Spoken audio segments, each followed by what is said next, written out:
Jadi ada catatan penting tentang kebijakan negara kita, yaitu dalam tanda kutip adalah poin pentingnya beralih dari minyak ke gas ya. Jadi ke depan itu karena cenderung decline produksi minyak ini lebih tajam, lebih dahsyat ya.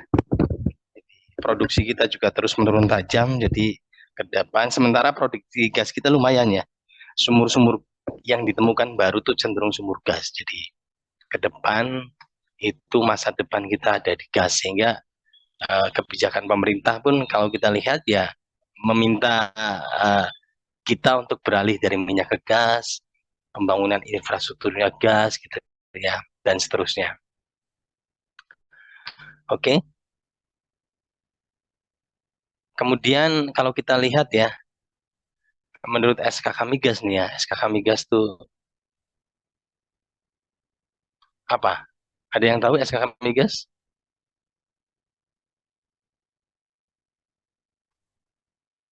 Satuan Kerja Khusus Pelaksana Kegiatan Hulu Migas. SKK Migas. Jadi suatu departemen yang bertugas mengurusi masalah produksi hulu di migas. Dulu sempat namanya BPH Gas dan seterusnya. Sekarang SKK Migas. Oke, beda dengan SDM ya. SDM juga sama menangani tentang migas juga, tapi itu kalau kecilin. Kalau eh, Dirjen Migas ya, SDM itu di dalam kementerian, tapi kalau SAK Migas itu langsung di bawah presiden ya, langsung badan tersendiri gitu. Waktu itu ya menyatakan bahwa cadangan minyak kita tidak lebih dari 4 miliar barrel. Jika dikurangi dengan produksi minyak Indonesia setiap harinya itu 480.000 barrel ya, nggak nyampe sejuta ya. Puncak kita pernah nyampe produksi 1,6 juta. Seingat saya tahun zamannya Presiden Soeharto ya. Tahun berapa tuh? 2000 eh, apa tahun 96 ya, seingat saya. Udah lama sekali. Maka akan hanya cukup 10 tahun saja gitu ya. Itu tahun 2013 dia ngomongnya tuh, Kamis 11 Juli. Tapi ternyata produksinya hari ini pun masih 800.000. Masih coba sekarang ketik produksi minyak nasional, masih kisaran 800.000. Artinya dugaan orang pemerintah sendiri kadang leset gitu ya. Walaupun nggak naik, tapi decline-nya nggak se ekstrim ini ya. 10 tahun lagi habis minyak itu enggak ternyata. Sekarang masih segini gitu ya. Jadi prediksinya salah. Oke, untuk cadangan gas, walau lebih lama namun tersisa hanya 35 tahun lagi ya. Ini juga belum tentu benar sebenarnya ya. Tebakan-tebakan itu selama kita bisa memaintain, toh selama ini juga minyak masih keluar, gas apalagi ya, banyak cadangan baru. Dari mana saja kita lihat ya. Nah ini, data cadangan minyak ya, dalam eh, miliar barrel itu setiap tahunnya memang turun. Walaupun produksinya yang katanya 10 tahun habis ternyata enggak. Oke, ini distribusi produksinya.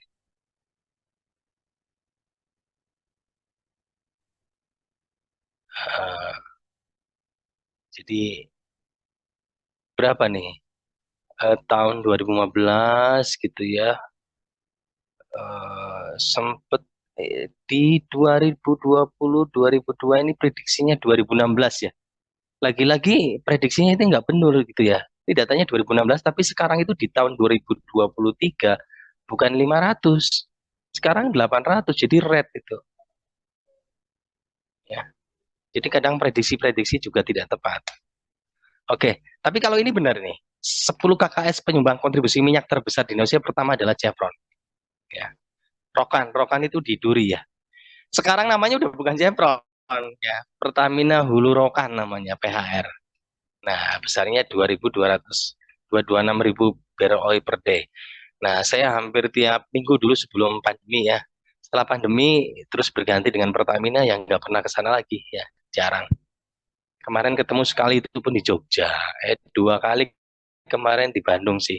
Jadi anu ya jarang. Waktu sebelum 2018 sering banget ke Pertamina Duri. Pertamina Chevron di Duri ya. Kok Pertamina Chevron? Chevron di Duri. Sekarang namanya ganti deh Pertamina Hulu Rokan PHR. Produksinya 26.000, karyawan udah pada tua-tua, udah mau pada pensiun banyak sekali. Jadi menurut saya ini kalian kesempatan kalau mau ngelamar nanti dalam beberapa tahun ini ke PHR Chevron ya. Karena kebetulan saya juga yang mensertifikati karyawannya setiap minggu. Dulu sebelum pandemi setiap minggu ke Chevron mensertifikasi karyawannya di bidang macam-macam ya, di bidang maintenance, di bidang proses dan seterusnya. Jadi saya tahu betul tuh karyawannya sudah pada tua-tua ya, udah mau pensiun. Bahkan ada yang WA saya yang dulu di training sama saya ternyata udah pensiun gitu ya. Jadi kesempatan nih kalian ya kalau ngelamar di Pertamina Hulu Rekan ya, bukan di Chevron lagi. Kemudian berikutnya ada Sepu ya. Sepu itu di mana? Jawa Tengah ya. Nah ini besar juga ya, hampir 200.000 barrel oil per day. Kemudian Pertamina EP ya, di seluruh produksi di seluruh Indonesia. Pertamina EP itu Pertamina Eksplorasi and Production. Yang contohnya Pertamina EP itu di WMO ya, West Madura Offshore itu Pertamina EP di bagian Jakarta, Pulau Seribu juga ada di situ, banyak tersebar ya di offshore di laut. Kalau di total hampir 100.000 barrel Pertamina. Tapi sekarang Chevron juga udah jadi Pertamina EP karena sekarang melebur kan Pertamina Blue Rokan, jadinya ya Pertamina EP, nggak ada lagi Chevron. Kalau di total ya 226 tambah 78 mungkin sekitar jadinya berapa tuh, 300.000 ya. Ini total sekarang berubah juga, totalnya udah pergi jadi Pertamina Hulu Mahakam tuh. Jadi dari Pertaminanya sekarang digabung 226 78 55 gitu, total berapa tuh. Ini aja udah berapa ya, 300 tambah 55, 355. Mm-mm. Terus Pertamina Hulu Energi ONWJ ini ada juga. Sinok ya, Sinok saya lupa apa sudah dibeli Pertamina ini ya. Nah, gitu ya. Paiko Blok Sanga-Sanga di Kalimantan ya, di sebelum Badak tepatnya. Saya juga pernah ke sana. Chevron Indonesia di Kalimantan ini juga udah ke apa namanya Pertamina. Banyak ya yang sudah pindah ke Pertamina ini. Ini hampir semuanya saya pernah ke sana semua. Oke ya, itu kira-kira produksi minyak kita dengan total kisarannya masih 800 ribuan barrel. Masih maintain gitu ya. Oke, sementara gas kita juga banyak ya. Salah satunya gas dari mana ini? Dari kalau kita lihat dari Gresik ya. Gresik itu Sumatera ya. Sumatera bagian mana coba? Palembang tapi agak ke atas nih. Antara Palembang Jambi ada Gresiknya. Dia kirim gasnya besar ya. Kemana? Ke Batam dan Singapura. Ya. Kemudian ke Duri juga nih.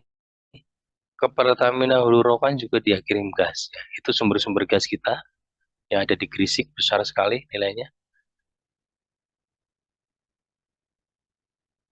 360 mmscfd ya. Mm itu apa? Million juta. SCF itu apa? Kubik feet. Tapi karena gas kan jadi harus ada standarnya di depan. Standar kubik feet per day. Taufik, mana Taufik? Nggak ada Taufik. Uh, suaranya motor lagi di mana ya?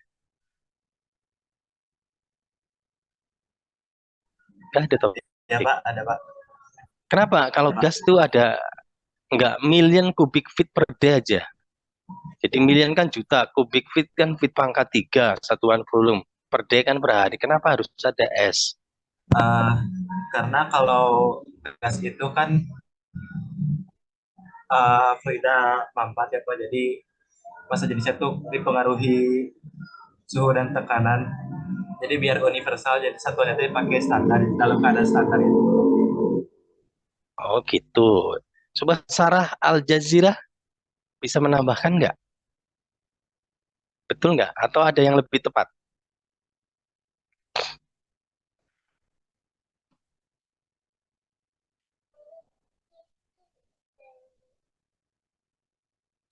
Sarah nggak ada. Ada Pak, ada. Apa? Coba jawab. Kurang tahu Pak. Kurang tahu kenapa. Nanti kalau ada lowongan di Pertamina Gresik, Gresik ini Pertamina ya. Tapi dia produksinya gas. Dikirim kemana? Ke Duri, ke Singapura. Ini salah satu sumber gas yang lumayan besar kalau di Sumatera. Nggak tahu. Siapa tadi namanya yang nggak tahu? Hah? Sarah Pak. Sarah. Setelah ini nggak boleh lagi Sarah nggak tahu ya. Iya Pak, oke. Serius loh Sarah ya. Iya. Nggak boleh lagi. Udah tingkat 3 ya. Sarah, coba ikutin saya Sarah. Kalau ini kelihatan nggak nih? Udah kelihatan ya. Nih, 20 biar gede. Kalau 1 kilogram, ini kelihatan nggak Sarah? Kelihatan Pak. Minyak goreng, volumenya berapa salah? Volumenya berapa? Kira-kira aja Sarah. Hmm?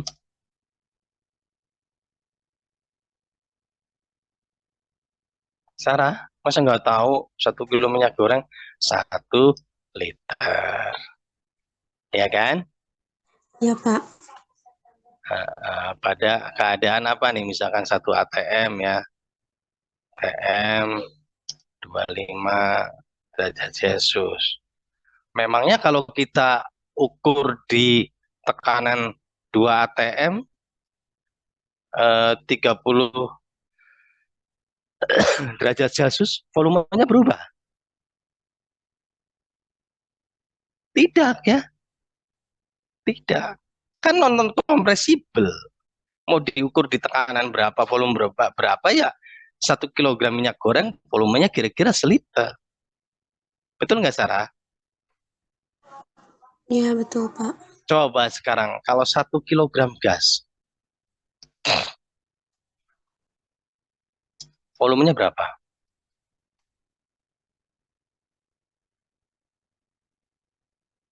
Kirana, Alifa Kirana, volumenya berapa? 1 kilogram gas.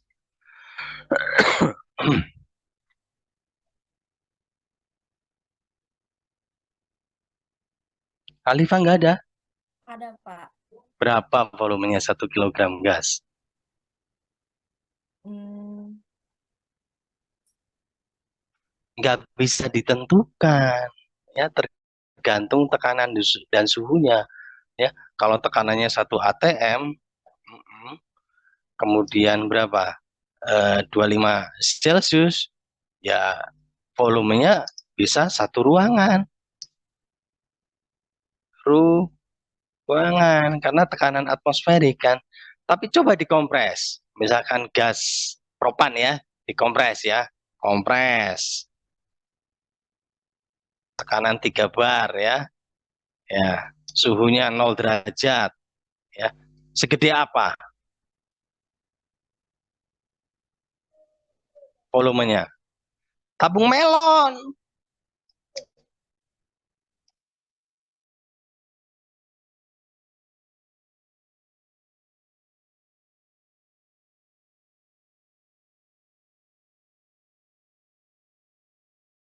Bisa 1 ruangan volume gasnya. Ya, bahkan kalau gas diubah total menjadi cairan itu volumenya berapa? Mengecilnya 600 kali loh. Ingat ya, ini jangan sampai lupa kalian. Malu ntar kalau sidang ada yang nanya. Gas dikompres tekanan 250 bar, volumenya mengkeret jadi 300 kalinya. Kalau dicairin benar-benar cair, volumenya berubah menjadi 600 kalinya mengecilnya. Gitu. Jadi 1 kilogram gas volumenya apa? Tidak tahu. Harus jawabnya harus tidak tahu. Tergantung suhu dan tekanannya. Jadi harus menyebut suhu dan tekanannya. Misalkan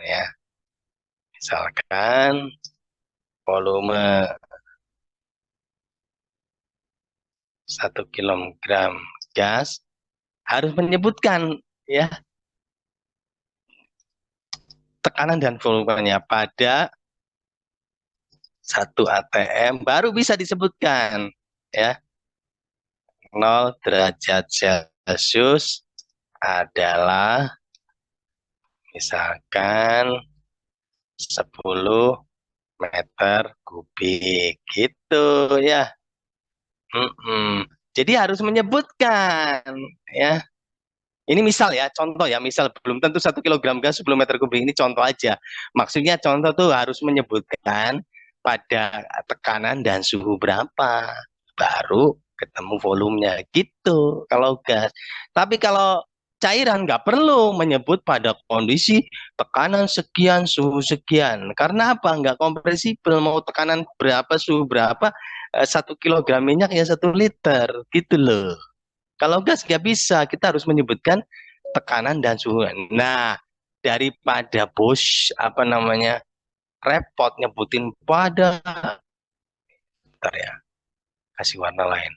Pada 1 atm 0 derajat. Nah, sorry, warnanya kurang bagus. Nah, ini pada 0 atm 1 derajat daripada ribet, belibet, banyak gitu ya. Disebut aja diganti, ini kondisi standar. Tuh ya. Jadi muncul standar tuh sejarahnya dari situ ya. Makanya satuan gas selalu ada kata standarnya, itu berarti diukur pada tekanan 1 atm dan 0 derajat. Paham? Siapa tadi? Veronica? Ya, Veronicanya udah bobo ini mah. Gak ada. Paham. Paham ya? Heriska paham nggak?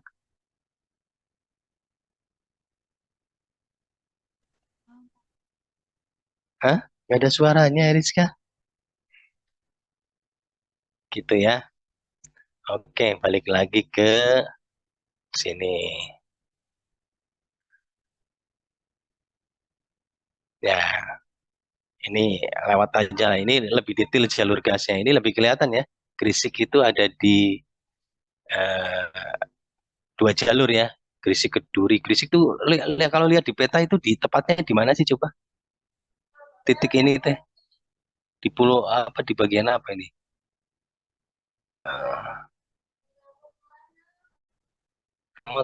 Ada di situ. Di dekat Jambi ya. Karena bergerak sedikit ada udah Jambi ini. Terus ke Riau ya.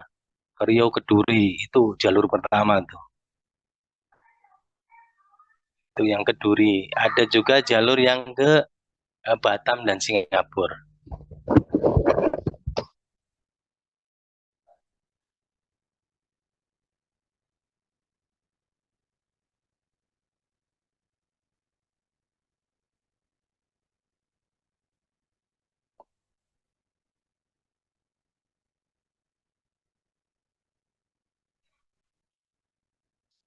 Ya, jalur lebih detailnya nih. Produksi gas yang besar ini sekitar 900 atau 1000 miliar ya totalnya. Karena ada juga yang ke arah Jawa. Ya, yang ke arah Singapura dan ke arah Duri. Ada juga yang ke arah Jawa. Izin Pak, Ya. suaranya jadi kurang terdengar Pak dari yang sebelumnya. Oke, sekarang udah terdengar ya. Oke, Terdengar, sudah Pak. kedengaran? Sudah, Pak. Jadi ke jalur atas itu ke arah terus ya ke arah Duri nih, ke arah Dumai bahkan ini ya. Duri Dumai, Riau ya. Riau. Setelah Riau apa? Setelah Riau tuh terus ke sana tuh ke Padang ujungnya kan, Medan terus ke atas Aceh kan gitu ke atas. Ini sampai Dumai aja. Dumai itu nanti ke pelabuhannya. Saya pernah nyebrang di sini ke sampai ke Batam. Nah, ini ada yang ke Singapura ya, ke jalur Atus. Ke jalur Jawa juga ada dari Gresik nih, ya. Disuplai sama Gresik itu nama daerahnya ya, tapi kalau produsennya namanya ConocoPhillips ya. Kemudian ada juga kalau yang ke arah Jawa nih dibantu sama Pertamina Gas ya. Tuh, ya, masuk lagi. Ya. ConocoPhillips sekitar 900, Pertamina Gas sekitar 500 kalau nggak salah. Tapi kan ConocoPhillips dibagi-bagi, ada yang ke sono ya, ke Singapura, Batam Singapura, ada yang ke Duri Dumai, yang dikirim ke Jawa, ke Pagardewa itu Lampung ya. Ketemu sama Pertamina Gas, gabung, dia jalur satu ke Cilegon, satu ke Muara Bekasi. Ini pipa bawah laut. Nah, tugas ya produksinya. Nah, daftar perusahaan penghasil gas terbesar pada tahun 2017 saya belum update ya. Totalnya udah berubah jadi Pertamina Hulu Mahakam ya, produksinya 1.500. Tuh. Tangguh Papua ini masih keren ini ya, masih terus nambah ya. 1.168 sekarang udah bertambah. Ini dari Tangguh 1, Tangguh 2, sekarang udah Tangguh 3. Jadi nambah lagi sekitar 500, jadi 1.600-an ya nambahnya. Ini belum update. Pertamina EP seluruh Indonesia tuh ada, ConocoPhillips Gresik ya, tuh kan hampir 1.000. Terus ini job Pertamina di Medco Sulawesi banyak nih. Jadi kalian bisa kerja-kerja, masih terbuka sekali nih di apa produksi gas ya.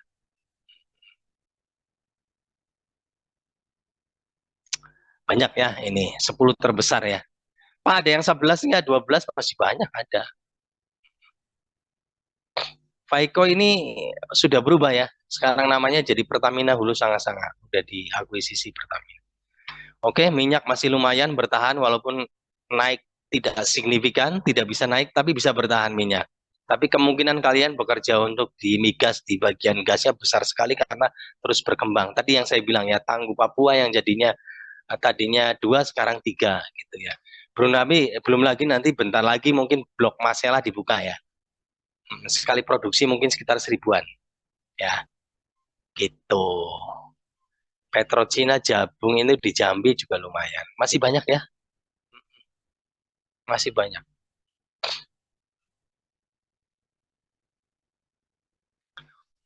Oke, ini kita sudah bahas kilas ya. Jadi yang namanya sumur itu ada caproxilnya, jadi ada lapisan batuan penahannya gitu ya. Jadi kemarin sudah saya kita diskusi bahwa kalau ada yang menyalahkan, pantesan ada pengeboran minyak, air kita habis gitu ya.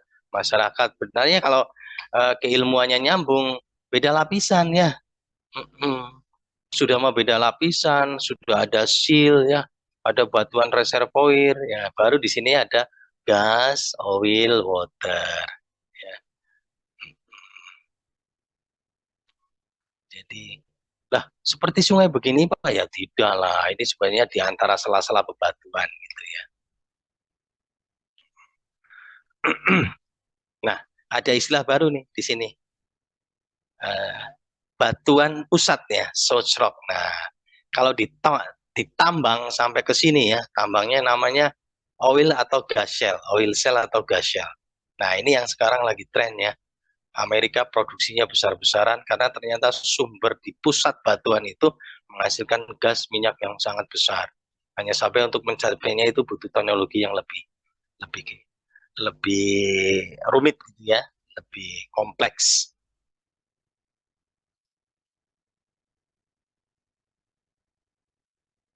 Oke, kita lihat lagi isu-isu tentang migasnya ya.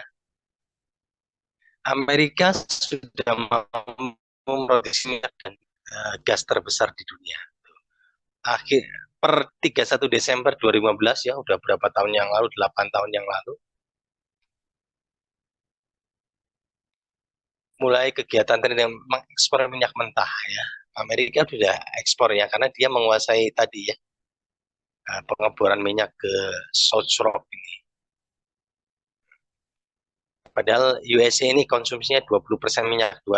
Jadi dia konsumsi minyaknya besar, tapi masih bisa ekspor gitu ya, hebatnya. Kini Amerika sudah mampu memproduksi minyak dan gas terbesar di dunia. Pasar migas langsung berubah kondisi. Oke ya, jadi sudah menjadi pemasok terbesar ya Amerika. Ini beberapa penting tentang catatan Shell Oil ya. Produksi oil yang dari batuan pusat tadi, biaya produksinya sangat tinggi. Kalau konvensional itu 10 sampai 20 USD ya, biaya produksinya untuk memproduksi sampai ke permukaan. Kalau dari sumur Shell itu 60, berarti sekitar berapa tuh? 4 sampai 6 kali biayanya ya. Kalau kita produksi dari sini dengan produksi dari bawah, biayanya itu bisa sampai 4 sampai 6 kali lebih mahal. Kalau dilihat dari data ini. Data Departemen Energi AS, persediaan minyak mentah AS melonjak ya, 8,9 juta barrel menjadi 400 pada 2015, bayangkan ya. Melonjak banget ini. Juta barrel loh. Kita 1 juta aja kagak. Ya, tadi kan kita cuma 800 kan. Amerika ini 600. 600. 406,7 2015 ya. 2013 data misalnya Amerika berhasil menambang 7,8 barrel per hari. Shell Oil mendekati 4,8 juta barrel Arab Saudi. Tahun 2015 ya. Oh ini kalau ini persediaan ya, bukan produksinya. Yang 8,9 sampai ke 406 itu. Jadi persediaannya meningkat karena dia persediaannya diambil dari Shell itu ya. Kalau produksinya sendiri Amerika 2015 itu 11 juta barrel ya. 2016 ini ada update 13,9 juta barrel. Ya lumayan ya, hampir 14. Kita mah 1 juta juga kagak ya. 800.000 gitu. Arab Saudi mempertahankan tingkat produksinya kisaran 10 sampai 11. Jadi Arab Saudi kalah sudah sama Amerika ya produksinya. Itu ya. Jadi kalian kan mengira minyak di Arab gitu ya, enggak, ternyata yang terbesar di Amerika.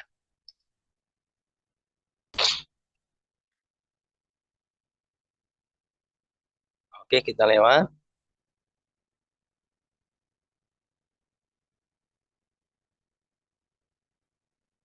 Ya ini kita lewat lah, sudah lalu.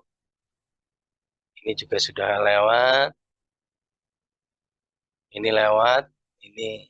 Nah, produksi Indonesia ditargetkan tembus 10.000 mmSCFD pada tahun 2015. Jadi targetnya terus ditingkatkan ya. Gas. Kalau minyak sih karena sudah terbatas ya. Akhirnya diam di tempat. Kalau gas nih tangguh ya. Nah, tangguh 3, tren 3 selesai kan nambah jadi 1.500 tuh, karena nambah 500 lagi ya. Kemudian IDD Bangka. IDD Bangka kalian kalau mau ke Pulau Bangka nih akan siap diproduksi oleh Chevron ya. IDD Chevron besar, produksinya 1.200 ya. Wah, ini nanti merekrut tenaga kerja yang banyak. Offshore ya. Offshore tuh kalian masuk gajinya udah minimal 20-30 juta. Kemudian Masela juga nanti ya 2025 ya, tahun depan dong atau tahun lusa ya. Muara Bako, kalau Muara Bako udah produksi ya 450. 3 tren ini kemungkinan masih berkembang. Natuna belum sama sekali belum diproduksi ya karena CO2-nya tinggi. Ini produksi gas masih sangat terbuka. Tuh, negara penghasil minyak terbesar di dunia ya, Amerika, Arab, Rusia, Cina, Kanada, Iran, Irak, Uni Emirat Arab, Meksiko, Kuwait. Indonesia mana? Tidak ada ya. Kita kan di bawah 1 juta. Ya. Ini kita lewat. Ini juga kita lewat saja tentang LPG. Nah, ini kilang-kilang gas ya Indonesia. Walaupun Arun udah habis nih, Arun udah selesai di Aceh ya. Habis ya. 8 padahal 6 pabrik nih. Bontang ini 8 pabrik, tren itu pabrik ya. Sekarang tersisa 3 menuju 2. Udah habis tapi muncul baru Tangguh ya. Tangguh ini kan 2 pabrik, nanti tambah 1 pabrik. Belum nanti Masela ya. Oh, nanti di sebelah sini ada ID di Bangka tadi ya. Bangka tuh di Pulau Bangka tuh di mana ya kalau di sini? Coba. Pulau Bangka tuh mungkin di atasnya antara Jambi. Di sini ya di bawah Batam Pulau Bangka. Terus di sini ada Pulau Natuna juga nih. Di antara Malaysia sama Kalimantan ini tengah-tengah. Itu juga produksinya besar kan tadi calonnya. Jadi di sebelah sini nanti calonnya Bangka sama Natuna. Di sini ya Tangguh akan berkembang sama Masela gitu ya. Jadi gas masih sangat terbuka nanti. Ya, LNG habis ya. Puncak ini produksinya 2001 udah.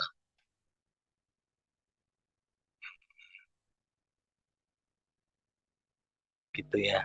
Arun mah sudah habis ya. Badak LNG masih ada ya 3 tren menuju 2 tren. Yang habis tuh Arun ya. Dari 1971 berhenti 2014 habis. Ya, produksi gasnya. Jadi di area Sumatera sebelah sini ya yang masih produksi tadi Gresik ya, tapi di darat kalau Gresik. Tadi ada yang dialirin ke Singapura, dialirin ke Duri Dumai, dialirin ke Jawa, Bekasi, Muara Bekasi, ada yang ke Cilegon ya tadi ya. Iya kan? Muara Bekasi sama semana ke Jawa. Lupa lagi itu. Cilegon betul, ke Cilegon dan Muara Bekasi.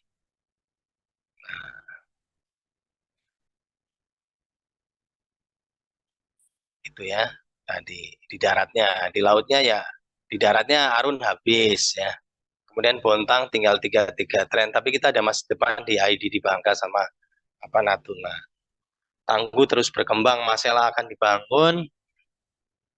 Terus kemudian beberapa wilayah di Papua juga mungkin akan produksi. Dan di sono Donggi akan nambah produksinya.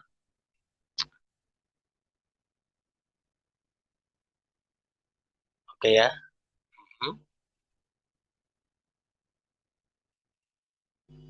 Nah, itu kira-kira ya sekilas. Jadi belum selesai ya, minyak dan gas kita masih berpotensi, terutama di produksi gas. Jadi kalian jangan khawatir.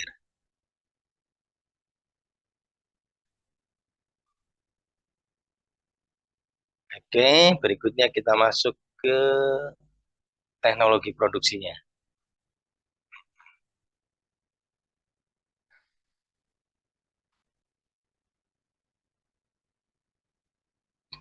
Oke, bagaimana gas, oil and gas diproduksi? Kita udah kemarin sekilas ya, di awal-awal pengenalan kita belajar completion istilahnya ya, atau peralatan produksi. Di antaranya adalah sebelah luar ini casing, di dalamnya ada cupingnya, nggak kelihatan. Oke, nggak kelihatan ya cupingnya ya. Nanti di bawah akan kelihatan. Kemarin ada master valve, biasanya ada 2, kadang 1 begini, terserah aja. Kalau ada 2 ya pengaman satunya kan gitu ya. Lalu produksi minyaknya di mana? Bukan di shellnya, tapi di dalam cup. Ya. Cup itu kecil ya, ukuran 4 in, 6 in. Gitu ya. Kalau casingnya ya besar. Masuk, master valve itu untuk membuka tutup sumur gitu ya. Kalau dibuka ya mengalir. Nah, mengalirnya ke samping ke arah flow line. Ya, istilahnya flow line. Tapi sebelum masuk itu ada manual SSV wing valve manual ya. Sebenarnya sama dengan master valve kedua untuk close aliran gitu ya. Kalau misalkan nggak mau produksi ya, kalau nggak tutup master valve ya tutup wing valve ini. Jadi sama-sama fungsinya untuk menutup. Cuman kalau wing valve kan ada 2 ya. Kalau kita misalkan ada 2 aliran, yang sebelah kiri masih jalan ya master valve-nya masih dibuka ya. Yang ke kiri dibuka sehingga aliran ke flow line yang kiri. Sementara kalau bagian flow line yang kanan lagi maintenance misalkan, ya udah wing valve-nya aja yang tutup tanpa menutup master valve. Oke ya. Di atas ini nggak kelihatan ada sweep valve, nanti kita diskusi fungsinya sweep valve itu apa gitu ya. Dan di atas sebenarnya ada nggak kelihatan pressure gate. Gitu ya, ini sekilas sudah kita bahas. Terus ini apa nih pipa bawah ini?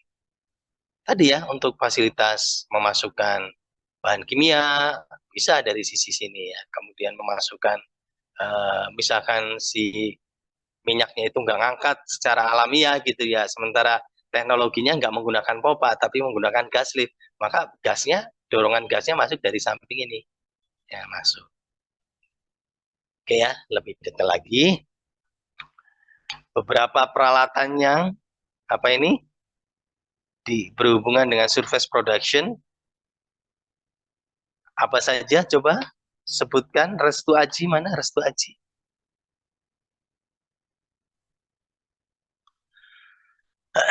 Nggak hadir Restu Aji ya. Oke, Situ Nurhalimah, Restu nggak ada ya, masih balapan motor kayaknya. Siti Nurhalimah ada? Lagi masak. Hadir, Besti, Pak. mana tadi? Siapa? Elisa Gina? Hadir, Pak. Coba disebutkan apa aja ini peralatan yang berhubungan dengan surface production. Ada wellhead and piping flow line, ada production manifold, piping Production manifold itu yang mana ya? Ya udah langsung aja, lanjut aja, nanti kita bahas satu-satu. terus ada piping and pipeline system, ada separator, slug catcher, KO drum, storage tank, dehydration plant, sama acid removal plant atau CO2 removal plant. Nah, ini semua yang akan kita pelajari dan kita simulasi ya. Tapi kayaknya malam ini kita belum simulasi ya. Kalian udah siap belum install ininya, softwarenya? Semua sudah install belum? Halo? Belum, Saya baru download, Pak, belum install. Oke, nggak apa-apa, minggu ini belum ya. Kalau udah berhasil download, bagi-bagi ya di kelas, copyin. Oke, dari wellhead, piping flow line sudah ya tadi. Production manifold di mana? Ini, wellhead itu tadi yang kita gambar begini, kodenya. Flow line itu yang kita lihat.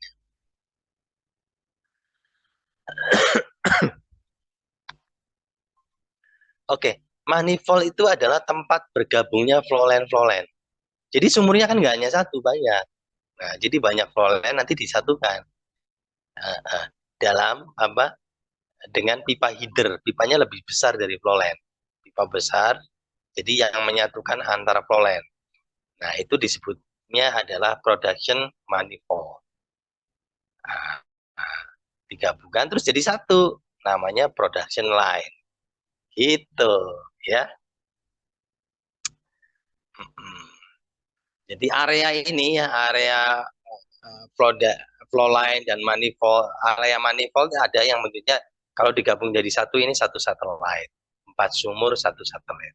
Ada yang bilangnya satu area 4 sumur. Ada apalagi ya, banyak istilah, satelit, area,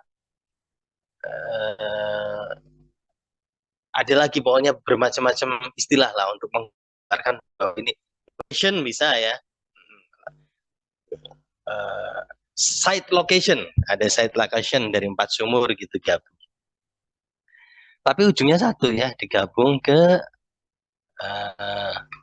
production line, nanti masuk ke separator ya. Oke ya, production masuk ke triphase separator. Apa? Triphase separator dipisahin. Gasnya ke atas ya. Kemudian airnya ke bawah, minyaknya di tengah gitu ya. Minyaknya ya jadi produce water ya. Produce water jadi limbah apa air yang mengandung minyak gitu ya. Gasnya di mana? Gasnya dikumpulin ya. Digabung nanti didorong menggunakan gas pipeline kemudian ke produksi. Loh, kok ada 2 separator? Ya, kenapa ada dua separator? Ya, masih pemisahan pertama belum tentu sempurna kan? Tidak ada yang sempurna dalam hidup ini. Jadi masih mengandung minyak, masih mengandung air, sorry, mengandung gas gitu ya. Dipisahkan lagi di sini. Airnya keluar, minyaknya jadi lebih murni gitu ya. Kemudian apa namanya? Gasnya diproduksi.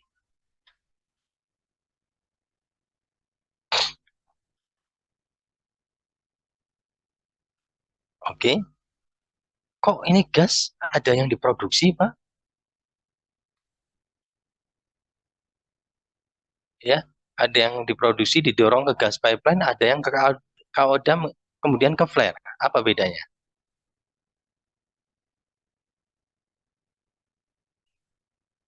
Hmm?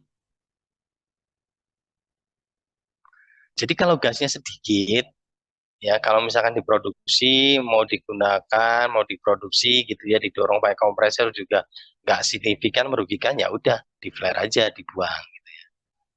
Tapi sebelum di flare ada kaodram yang memisahkan hidrokarbon berat, minyak-minyak yang masih tersisa agar jangan sampai terbakar di flare gitu ya. Tampung aja ya kalau minyak bisa jadi dijual jadi minyak, ya kan? Pak kalau nggak ada kaodram ya minyak-minyaknya terbawa ke flare ikut kebakar. Atau waduh Pak kalau ini sedikit banget Pak. Jadi apa boleh nggak aturannya nggak usah dibakar? Boleh. Jadi kalau sedikit banget boleh di venting saja. Tapi ada batasannya ya venting. Kalau banyak-banyak kemudian di venting bahaya ya. Ada masyarakat sekitar yang menyalakan kembang api misalkan bisa kebakar karena konsentrasinya berat kalau di venting. Ya. Oke. Kemudian masuk ke gasbut. Gasbut itu sama ya membuang gas ya. Gas-gas yang tersisa dibuang lagi disempurnakan pembuangnya. Baru kemudian minyaknya murni. Air kemana? Air mah ke sini yang warna ungu tadi ya.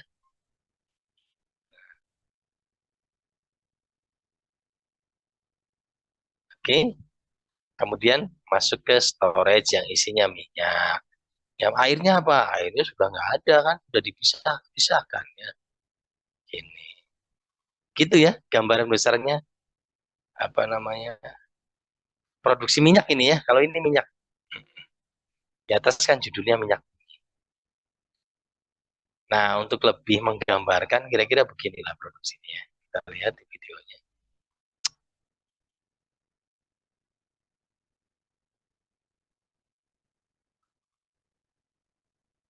Udah muncul videonya?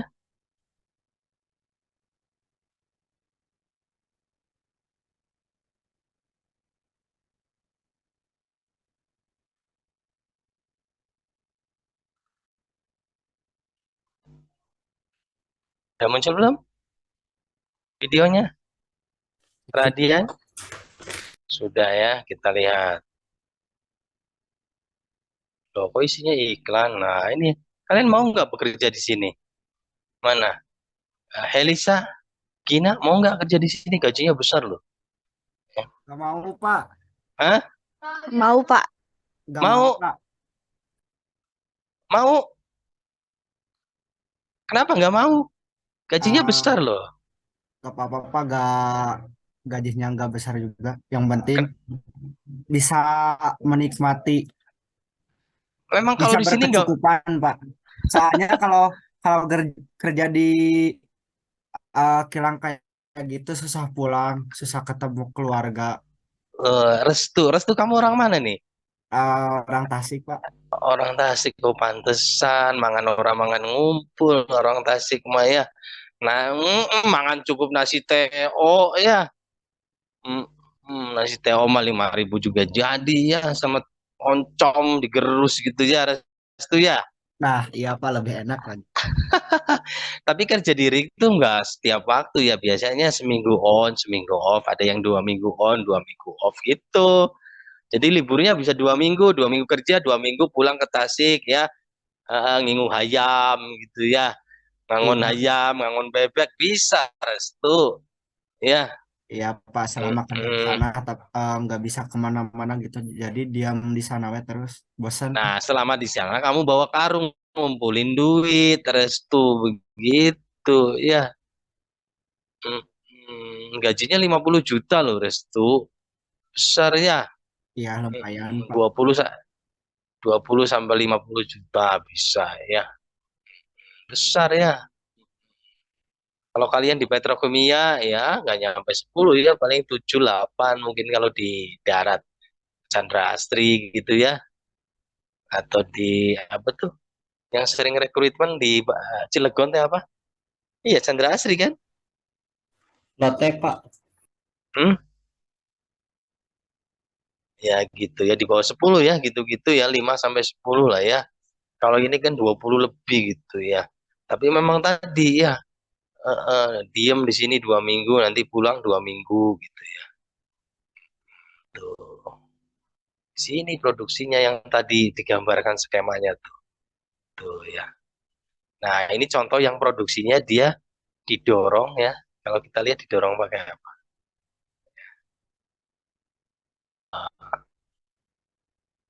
Dia didorongnya pakai air ya. Water drive dia istilahnya. Jadi dari sebelah sumur sebelahnya didorong pakai air. Tuh, ya.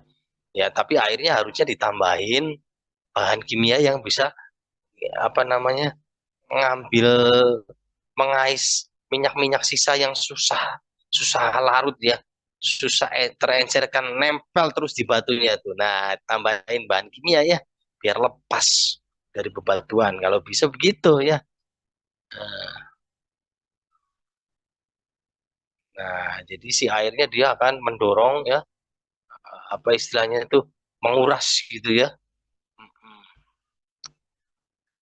Dia akan mengalirkan minyak-minyak yang nempel di bebatuan ini. Ada ya yang begini teh, apa namanya ceritanya. Jadi si minyak hanya bisa didorong karena sudah lengket nempel di bebatuan, susah, harus didorong pakai injeksi water ya, istilahnya injeksi water. Dan bahan kimia misalkan dengan apa? Pernah kalian dengar nggak kakak kelas kalian memproduksi apa, dispersan gitu ya, semacam bahan kimia yang bisa mengais minyak dalam bebatuan gitu ya. Akhirnya minyaknya keluar tuh. Lumayan, ini termasuk yang bagus ya. Berapa ini? 60% oil, 40%. Wah, bagus banget ya. Karena minyak kita di Chevron juga 98 ya oilnya. Jadi 98, sorry, 98% waternya, 2% oilnya, bayangkan. Jadi sebenarnya yang ditambang adalah air mengandung minyak ya. Kalau ini sih crude oilnya masih 60, masih bagus nih. Hmm, ya kan? Tuh. Jadi produksinya.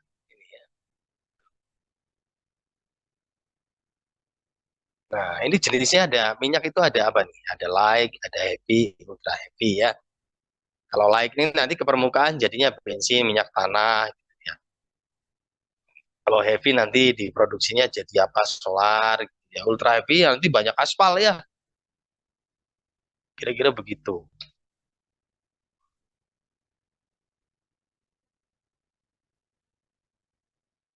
ya. Terus gimana misahin eh, minyak dengan air di permukaan yang efektif gitu ya? Pak, biarin aja didiemin, nanti juga berpisah kan, density-nya berbeda Pak.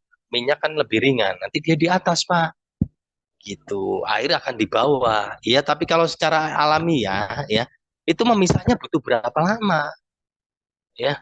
Misalkan butuh 1 jam kok Pak. Berarti butuh waktu tinggal 1 jam itu volumenya segede apa? Iya kan? Mendiamkan aliran flow yang besar ya, kemudian harus diam 1 jam.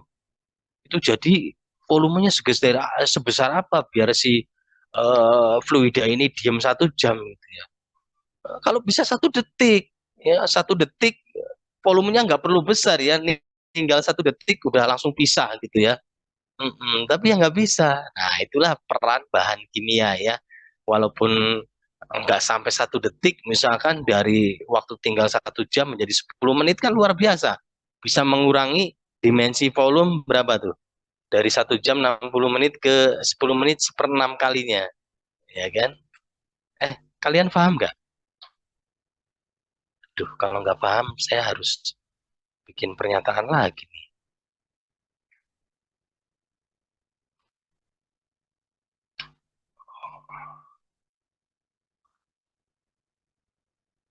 Gini maksudnya, ya Mas dan Bas. Saya punya flow. Ini kelihatan nggak? Revi, Revi ada nggak?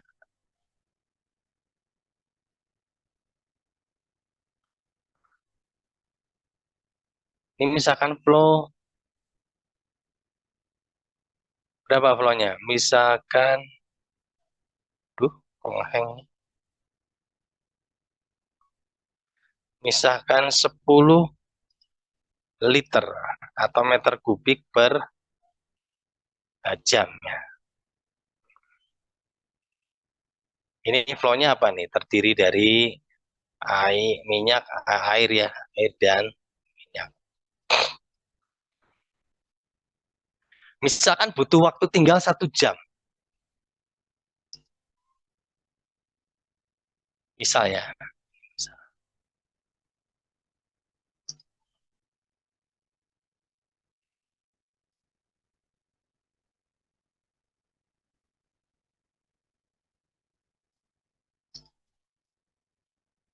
Untuk berpisah ya. Nah, untuk berpisah antara apa? Antara minyak dan air. Artinya volumenya harus berapa? Volume baknya gitu ya. Volume tangki pemisahnya.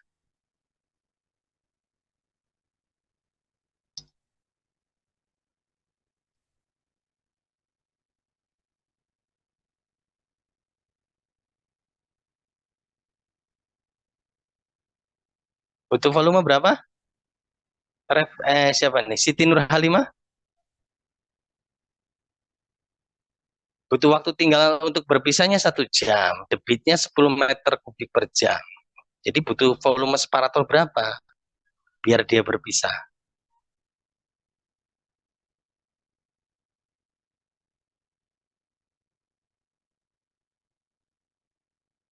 Oh, nggak ada yang tahu ini? Ya ampun. 10 Iksan? meter kubik, Pak. 10 meter kubik tinggal dikalikan. Ya ampun, please deh. Gitu ya. Oke. Sekarang kalau kita tambahin bahan kimia. Plus bahan kimia. Ya, waktu tinggal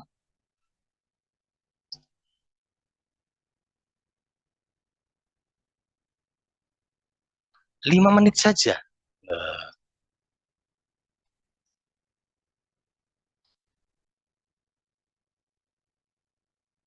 Volumenya jadi berapa?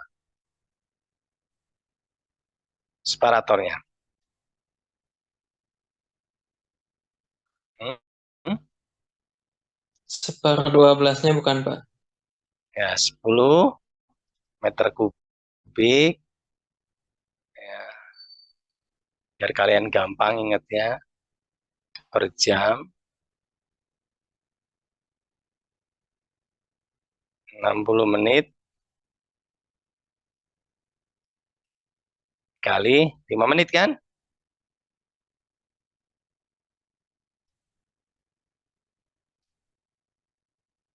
Jadi berapa? 50 bagi 60? 5 per, atau biar gampang ya, saya ubah ininya jadi 6. Oke? Biar gampang kalian mikirnya jadi 6. Waktu tinggalnya dengan bahan kimia 6 menit saja. Maka volumenya berapa jadi sekarang? 1 1 meter. meter kubik saja kan? Efektif kan? Apalagi di rig, di tengah laut. Masa kita butuh volume yang gede-gede, tenggelam nanti rignya itu. Iya, bikin rig gede-gede hanya untuk Ini coba kalau 1 meter kubik berkurang volumenya, kan sempit itu diri gitu. Kalau kita bikin harus yang kecil-kecil ya, efisien gitu loh. Nah, itulah perlunya bahan kimia. Sehingga di sini untuk yang di rig biasanya memang ditambahkan bahan kimia. Ya. Nah, ini namanya demulsifier ya. Tuh. Demulsifier ada kepalanya loh. Tuh ya, ada kepalanya itu ya. Ada gugus kepala, ada buntut ya. Kita lihat. Tuh, dimasukkan ya, diinjeksikan bahan kimia ini. Biar bereaksi ya antara minyak dan air ya. Tuh, ya, keren nih teknologi yang sudah diterapkan tuh ya. Diinjeksikannya ya sebelum masuk ke separator ya. Tuh, sebelum masuk ke separator, tapi udah di permukaan ini ya. Setelah keluar, sebelum masuk ke separator tadi diinjeksikan, ini contoh saja. Tuh, ya. Oh, ini udah diinjeksikan bahan kimia. Yang biru itu air ya. Yang coklat itu minyak.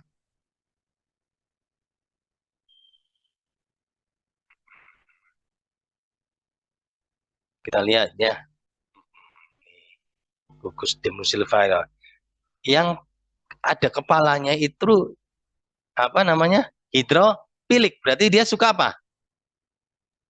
Suka air ya, air ya. Berarti yang bagian air nanti ngumpul di kepalanya si bahan kimia ini.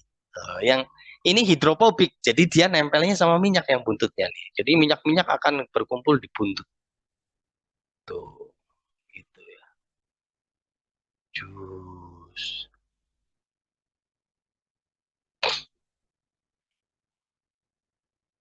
Tuh ya. Tadi kan kepalanya nempel di minyak tadi kan. Yang kepala itu tadi hidrofilik ya, nempel. Tus nempel gitu ya. Terus nyatu ngumpul. Akhirnya terkumpul jadi satu tuh. Secara cepat gitu ya. Nggak perlu butuh waktu 1 jam ya. Inilah kimia ya, dahsyatnya bahan kimia. Tuh akhirnya kan terbentuk lapisan ya. Tuh, lapisan interface ya.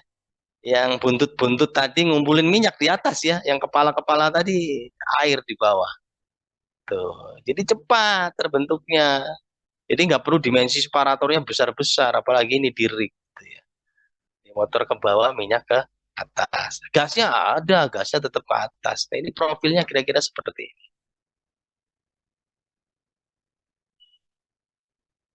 Jelas ya? Jelas ini gambarnya ya, beginilah produksi ya. Tuh, terus mengalir ya. Tapi ini jenis sumur apa?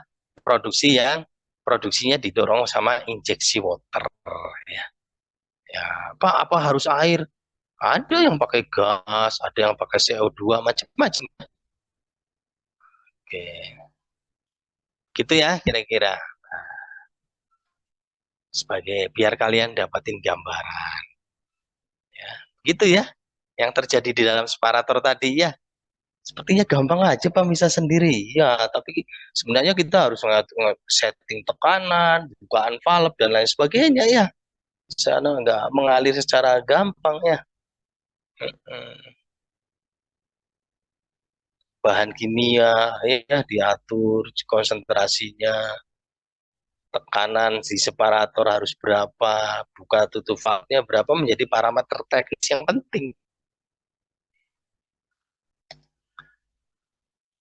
Oke ya, itu jenisnya kalau misalkan di offshore. Tapi kalau di darat ya, ini jenis yang di darat nih. Kalau untuk GOR rendah ya. GOR rendah itu artinya gasnya rendah gitu ya. Gas oil rasionya rendah, jadi gasnya kecil. Tekanannya juga cenderung rendah, jadi ini satu stage separator aja ya. Kalau tadi kan tekanannya tinggi ya, warnya juga gasnya tinggi, maka apa namanya 2 tahap gitu ya. Nah sekarang minyak bumi ini gornya rendah, gasnya rendah, tekanannya rendah, satu stage saja. Nah ini pun 2 phase ya. Jadi cairan dan minyaknya masih jadi satu nih di bawahnya. Sementara gasnya tetap karena GOR-nya rendah itu berarti gasnya kecil ya. Gasnya nggak diproduksi kayak ini ya. nggak ada alternatif produksi kayak gini ya, karena yakin ini GOR-nya kecil, gasnya rendah, ya udah langsung di flare ya. Kalau kecil banget bahkan di vent jalurnya, venting saja ya, karena dianggap tidak berbahaya di venting karena kecil. Tapi kalau besar ya tetap di flare biasa, selalu ada keadram ya di flare itu untuk menurunkan hidrokarbon berat, karena mengurangi volume apinya flare ya. Kalau hidrokarbon berat ada bensin, ada minyak tanah ikutan ke atas kebakar, bola apinya besar nanti gitu ya. Kenapa ada? Kalian pernah lihat nggak? Kalau di Palembang atau ya pernah ke Indramayu atau ke Tasik kemana yang ada Pertamina gitu, ada api abadi, kok itu ada api nyala terus gitu. Pernah nggak? Halo? Mana ada orang Indramayu nggak? Nggak ada ini. Jadi apa? Kalau deket-deket produksi minyak ya, kalau ke Indramayu paling mau ada api nyala terus gitu loh. Dicerobong apa itu? Ya ini flare. Selama masih ada produksi, ya. Selama itulah apinya nyala. Makanya disebut api abadi. Ya matiin aja Pak, ya nggak bisa. Pak kok dibuang mending diproduksi, terlalu kecil nggak ekonomis. Nah gitu ya alasannya. Pak ke gas rumah tangga. Nah itu ide yang bagus ya. Daripada dibakar mending dibakar di kompor. Tapi keamanannya harus dijaga ya. Kan ini mengandung belerang dan lain sebagainya, harus melalui pemurnian dulu kalau misalkan gas flare ini mau disalurin ke kompor-kompor penduduk gitu. Idenya udah bagus tapi belum infrastrukturnya ya. Memangnya gas dari jalur flare ke kompor itu bisa digopong sama jin kan? Nggak bisa, harus disalurin pakai pipa. Emang pipanya gratis? Nggak bisa. Pakai valve, emang valve-nya gratis? Pakai kompresor didorong sampai ke desa anu yang jauh di sana, ya emang kompresornya gratis kan? Tidak. Ribet-ribet ya, sementara di flare aja. Nah kalau di Chevron atau di Pertamina Hulu Rokan, karena dia apa ya, luas areanya besar kan ya di Sumatera itu, terus dia nggak mau beli bahan kimia ya, udahlah biarin aja, kita mah nggak pakai bahan kimia, kita besarkan aja si tangkinya itu, sehingga kalau saya ke sana tuh diameter tangkinya ada yang 40 meter loh. 40 meter tuh segimana ya, rumah kita aja paling berapa itu lebarnya. Jadi 10 meter ya, apalagi rumah SSS ya, depannya cuma 5 meter, bayangin 40 meter berarti satu kompleks kayaknya ya. Tingginya berapa? Tingginya itu sampai 20 meter. 20, ada yang 37 meter. Gede banget pokoknya.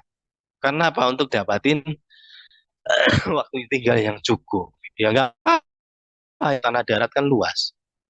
Dia nggak mau beli bahan kimia, ya udah ya. Siap-siap investasi ya. Bikin tangki yang besar jadinya. Besar banget ya. Saya pernah ke sana soalnya. Nah, itu ya. Nah, waternya nanti ke bawah, minyaknya ke di atas, nanti dipompa.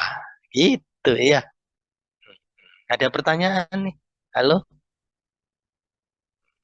Minyak mengandung gas tinggi, minyak mengandung gas sedikit. Iksan, ada pertanyaan? Kalau di minyak yang COR-nya rendah itu gasnya tuh natural gas atau gas apa, atau masih ada asid gasnya?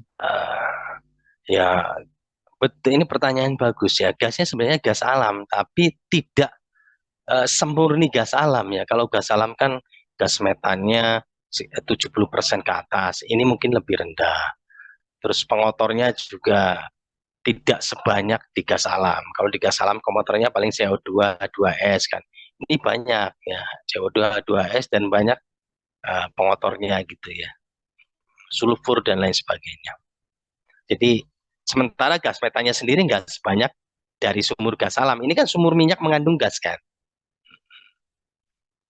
Seperti itu ya. Jadi betul gasnya adalah gas alam tapi dengan banyak pengotor. Saya kira begitu. Kalau gas alam murni mah ya walaupun sedikit udah kepikiran sama orang-orang ya, salurin ke kompor-kompor gas gitu ya melalui pipa. Tapi ini mah udah mah perpipaannya membutuhkan biaya, pemurniannya membutuhkan biaya ya. Sedangkan pemurnian gas itu investasinya ya, pabriknya besar sekali ya. Kalau hanya untuk memproses flare yang jumlahnya sedikit, rugi ya. Hmm. Pemrosesan pemurnian gas itu nggak ada yang skala kecil ya, skalanya besar-besar. Oke, ada pertanyaan lagi? Nggak ya, ada Apa yang kalau nggak ada yang nanya tes separator ini fungsinya untuk apa? Padahal dari tadi nongkrong dan nggak dibahas tuh. Oke, silakan. Pak, kalau misalnya pemisahan yang minyak dan air itu secara fisika di sentrifugasi bisa nggak Pak? Kalau misalnya di Deminanya kan membutuhkan waktu yang lama gitu Pak, kalau misalnya di sentrifugasi atau di hal lainnya secara fisika bisa nggak itu Pak? Tapi sentrifugasi itu sebenarnya gini loh. Kalau ini misalkan ini contoh ya, di sini kan ada nih di bawah ini kan masih pembuangan air misalkan. Ini kan air ya. Air mengandung sedikit minyak. Nah, itu bisa disentrifugasi. Nanti minyaknya yang sedikit itu misah ke atas kan.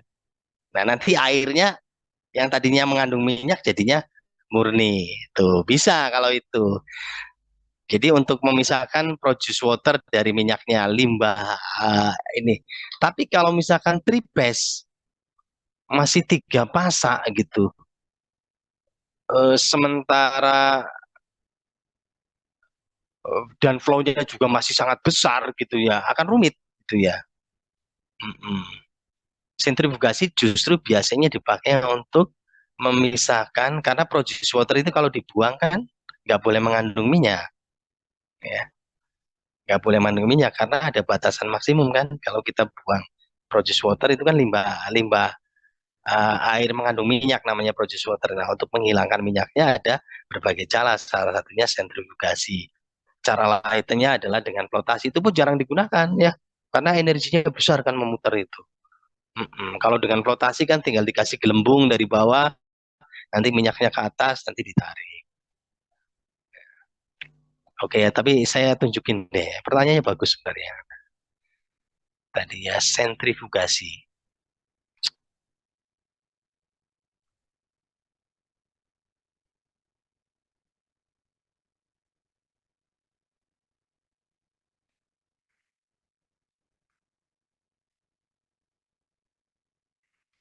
Pertanyaannya bagus ya. Coba kalian lihat. Air terproduksi, produce water, bahasa Indonesianya air terproduksi. Bahasa Sundanya ya, bahasa Tasiknya air terproduksi. Bahasa Inggrisnya produce water. Untuk offshore, lihat. Kadar maksimum yang diizinkan 50 mg per liter. Tuh, 1 liter hanya boleh ada 50 mg kadar minyak lemaknya. Ketat loh. Bahkan ini eh, apa ini? Lihat minyak lemaknya sekarang jadi 25 ya. Kenapa ini? Oh, peraturan baru, sponsor baru. Lebih ketat lagi. Jadi nggak sembarangan buang-buang air yang mengandung minyak nggak boleh, ya. Nah, terus gimana teknologinya? Ya itu baru digunakan beberapa teknologi ya. Di antaranya adalah mana kita lihat.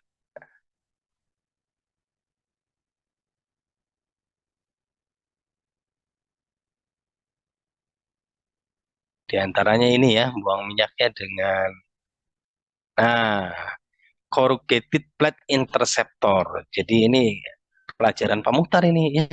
Dikasih plat-plat miring, kemudian minyaknya bergabung membesar ke atas, nanti pakai skimmer. Skimmer itu apa? Ya penyerok minyak lah, kira-kira begitu ya.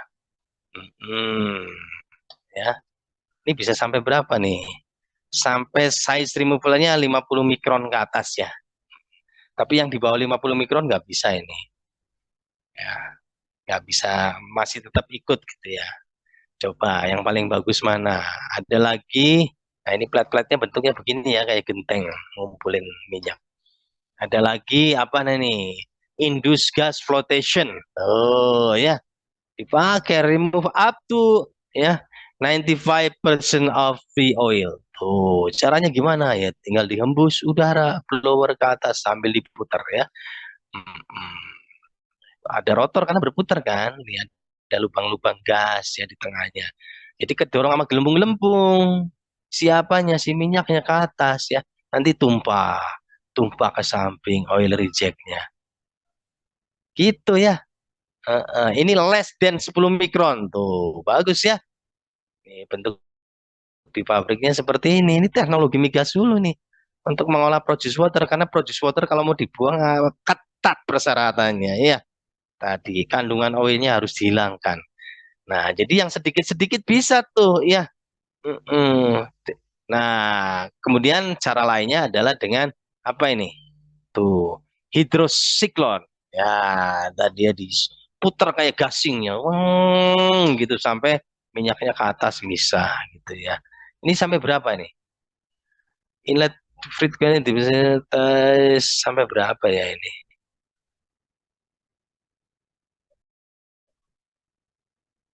Oh, sampai di atas.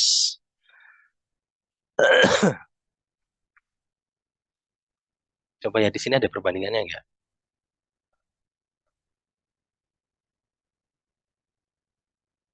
Oh, enggak ada ya. Ini sama sih 10 mikron katanya ya. Jadi sama bagusnya sama ini nih ya. Nah, ini juga 10 mikron nih.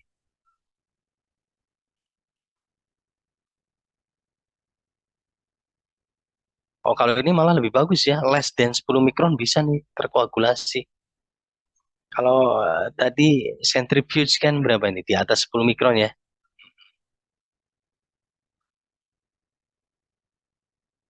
Ya, tinggal pilih aja teknologinya ya. Mau hydrosiklon, mau ini IGF gitu ya. Yang paling bagus ini karena bisa sampai partikel minyak yang di bawah 10 mikron. Atau mau yang jelek juga boleh ini ya. 50 mikron. Oke ya. Nah, kalau ini sebenarnya minyak yang eh, lebih besar dari 150, hanya bisa 150 mikron yang terpisah ya. Yang kecil-kecil tadi tetap ikut di water ya. Sehingga water yang keluar, produce water itu limbah air itu masih mengandung minyak dengan apa namanya? Ukuran mikron yang di bawah 150, sehingga memang produce water harus diproses lagi ya. Yang gede-gedenya sih udah ke atas ya, nyampur di oil ini jalur keluar ya. Makanya ini kan penting nih, fungsinya jadi plate-plate ini kan menyatukan ya, sehingga bisa di skimmer gitu ya. Oke, paham ya? Balik lagi gitu ya, jadi bisa digunakan di produce waternya ya. Kalau digunakan di eh, sebagai pengganti separator bingung ya, udah sama tripes gimana ya, centrifuge tripes repot ya, terus flow-nya sih sangat besar ini ya. Jadi sifatnya untuk memurnikan ya, kayak produce water tadi mengandung sedikit saja minyak ya, itu bisa ya pakai centrifuge. Ada lagi pertanyaan? Berikutnya adalah tes separator. Tadi nggak ada yang bertanya, ini untuk apa sih gitu ya? Kok dites tapi dibalikin lagi ke production line? Ya memang untuk ngetes doang. Apa yang dites? Ya, dites densitasnya berapa gitu ya. Perbandingan gas dan oil rasionya berapa, viskositasnya berapa, kandungan airnya berapa, dites semua di sini. Untuk apa sih Pak dites-tes ya? Biar kita tahu karakteristik minyak.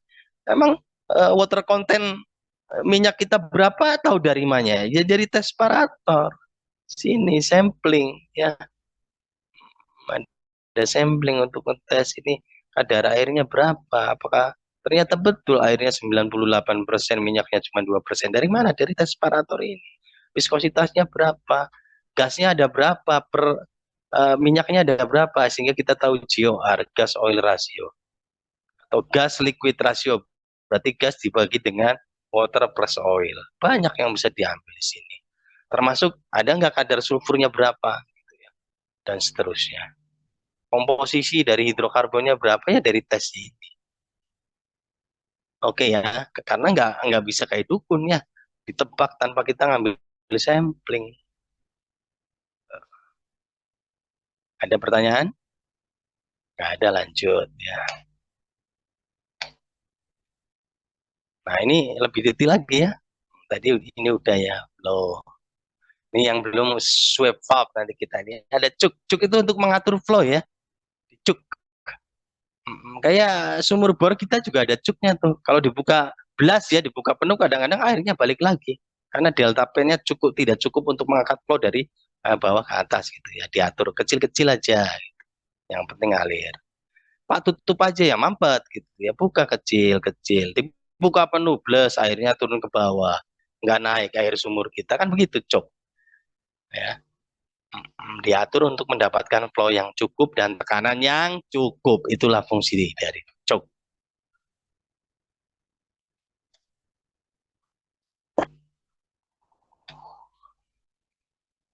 Nah, ini ya, biasanya dilengkapi dengan teknologi kontrol ya. Nggak manual-manualan ya. Kita lihat.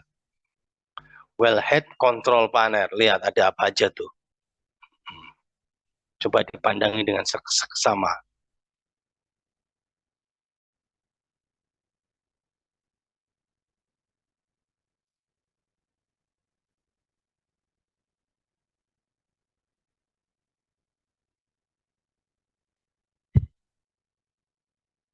Sudah dipandangi apa maksudnya?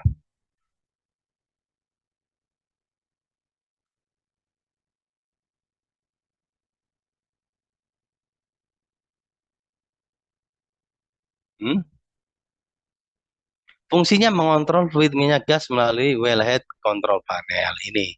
Ya di sini ada remote signal, ada apa ini? Duh, nggak kebaca. Apa ini? Komputer di bawahnya ada connection ya, terhubung dengan komputer. Ini ada actuator pressure ya. Kemudian inletnya itu ini sumur gas, berarti dia short gas ya. Kemudian apa ini? Oke lah. Sistem wellhead control panel biasanya terdiri dari hydraulic reservoir, strainer, hydraulic pump, akumulator, wellhead control module, and hydraulic line. Ini ya. Semua ada di sini. Tiap satu kontrol untuk satu sumur.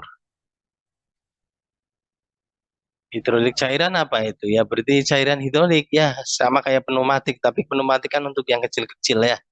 Kayak di lab pengendalian proses itu dikendalikan dengan udara tekan ya.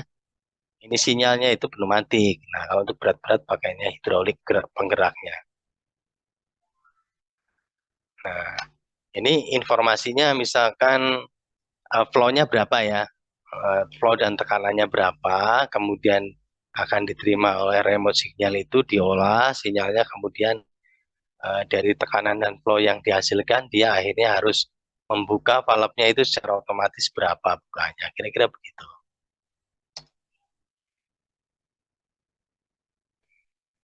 Nah, ini ya lebih detailnya nih.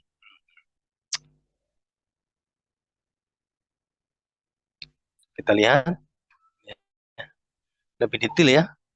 Di sini ada lubang perfoporasi ya, bolong-bolong untuk masuknya minyak ya.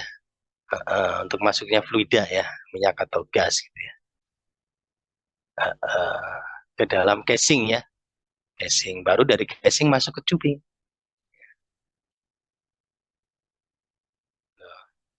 Masuknya dari mana? Ya, masuk dari bawah, dari samping bisa. Kan ada lubang perfoporasi, bolong-bolong ya. Gitu Pak, kalau nyumbat gimana? Ya sudah, nggak ada yang bisa masuk ke tubing ya. Makanya kalau ada sumbatan ya harus dibersihkan pakai chemical cleaning ya. Masukin dari atas ke bawah bisa. Kalau udah susah ya diangkat ya. Cubingnya diangkat, dibersihkan. Packer ini apa? Packer tadi ya, biar nggak goyang ke samping, goyang ke sini. Jadi penguat ya, agar si cubing tetap pada posisinya. Flow coupling ini sambungannya, sambungan-sambungan.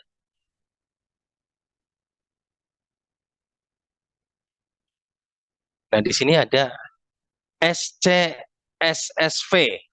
Ya, ini di cubing bagian yang mau ke wellhead ini. Surface Control Subsurface Safety Valve. Jadi di sini ada valve pengaman juga ya, ternyata bukan hanya di atas. Jadi kalau ada blowout, tekanan yang berlebih ke atas ya, untuk menghindari kerusakan fasilitas di atas ya ini harusnya close gitu ya. Jadi ada set point-nya, dia tekanan sekian harus close gitu ya. Tuh, karena kalau enggak tekanan sekian enggak close akan menghantam gitu ya. Hanya daripada menghantam fasilitas atas, ini ada pengaman close.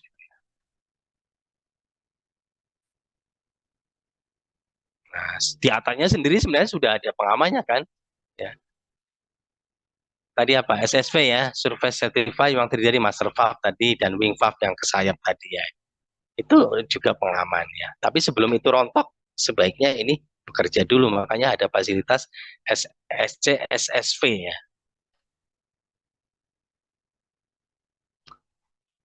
Jadi pada umumnya adalah on off valve ya. Buka penuh atau tutup penuh. Karena cuman pengaman ya. Gerakannya masa sama tangan ya nggak mungkin ya. Pneumatik juga nggak bisa, ini terlalu berat. Makanya fluidanya pakai hidrolik tadi, seperti yang di atas tadi ya.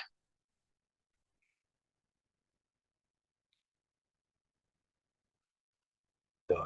Tapi boleh nggak Pak pakai nah kalau SSV masih boleh ya, pakai pneumatik masih mungkin ya, tergantung tekanannya. Kalau yang di atas contohnya kan tadi digerakannya pakai hidrolik mungkin karena tekanannya besar. Kalau tekanannya kecil masih bisa pakai pneumatik. Oke ya, ini. Jadi kalian mau kerja di migas, pengen gaji besar harus tahu ya. Ini secara general bagian-bagiannya. Flowline tadi sudah ya. Flowline itu tadi yang pipa kecil yang setelah wing valve ya, valve yang di sayap dan choke, baru kemudian flowline. Production manifold atau mainline istilahnya ya. Itu yang tadi ya, yang di sini. Nah, production line ini mainline, production line, ini flow line gitu ya. Ini sudah kita bahas.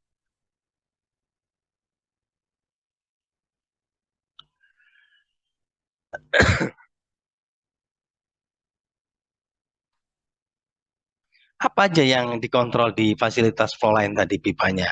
Ya, proteksi katodik ya, kalau misalkan pipanya terpendam gitu ya. Proteksi katodik pakai apa? Ya pakai dua, kalau nggak pakai impress current ya noda korban, seperti yang kalian belajar korosi kan. Pakai apa? Bahan kimia inhibitor korosi ya, contohnya misalkan dengan menambahkan bahan kimia hidrazin atau anti korosin lainnya gitu ya. Imidazolin kan ada tuh ya, penahan korosi. Kemudian pengontrolan pH ya. Kalau asam berarti hati-hati, banyak H2S dan seterusnya. Kemudian coatingnya terkelupas atau enggak, terus kemudian bahan materialnya, ya itu yang dilakukan. Header tadi itu ya, header itu pertemuan antara flowline disebutnya header.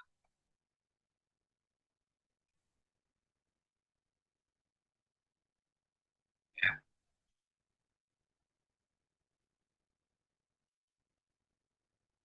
Nah ini jenis cuk ya, di wellhead ada cuk ini, nah bukannya seperti ini ya. Kayak apa ya, kalau di full close begini, tapi begitu dibuka berlubang gitu loh, inget apa ya? Inget kayak kunci motor kali ya. Kunci motor kalian kan begitu ya.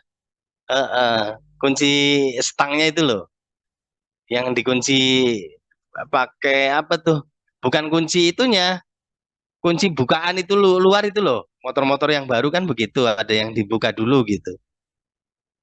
Sampai kelihatan lubangnya baru bisa masuk kunci kan? Kan sistemnya begini. Tuh, diputar buka tutup. Jadi nutupnya bisa setengahnya gitu ya, berapa persen. Throttling ya, artinya bisa diatur. Sehingga sangat terlihat terhadap erosi ya kan, karena terkikis kan, karena velocity-nya kan tinggi. Jadi kemungkinan erosinya besar sekali. Nah, tidak dianjurkan untuk produksi sumur karena akan semakin menggesek. Oke, saya mau tanya ke siapa ya? Sopian Kurnia. Ada Sopian? Iya, Pak. Ini kenapa sangat riskan terhadap erosi?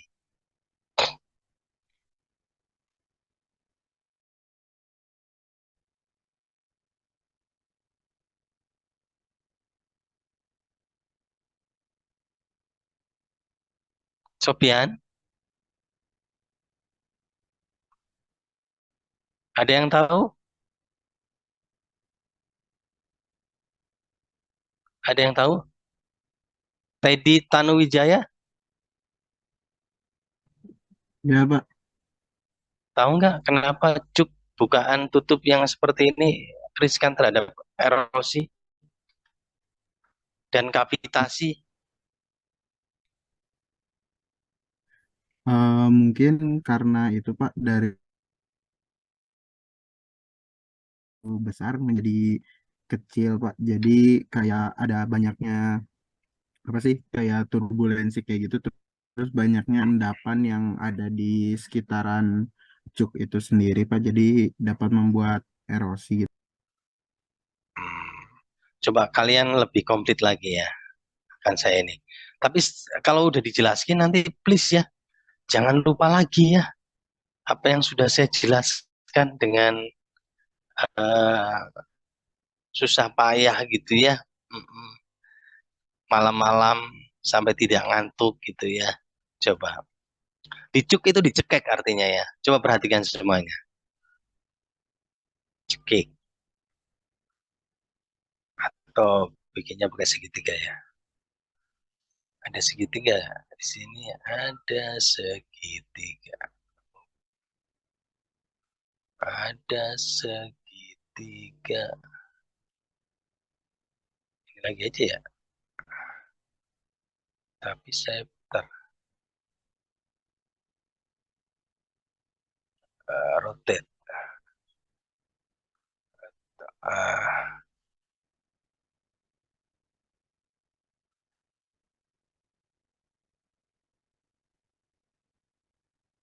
Oke. Ketika dijuk, perhatikan ya. Perhatikan kalian. Biar nggak ada lagi dusta di antara kita ya. Tadinya fluida ini lurus. Begitu ada begini kan profilnya begini. Tuh. Betul nggak?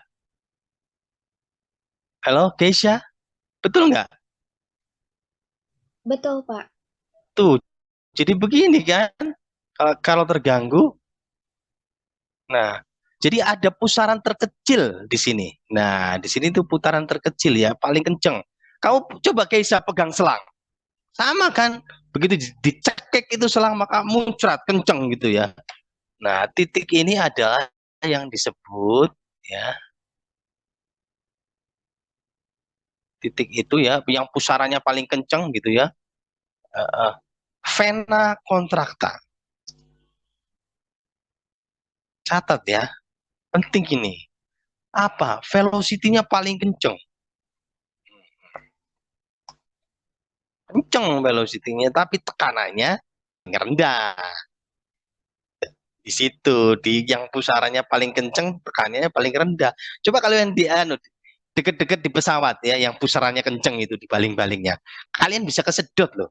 Karena tekanannya rendahnya tekanan. Gitu ya. Nah, apa yang terjadi?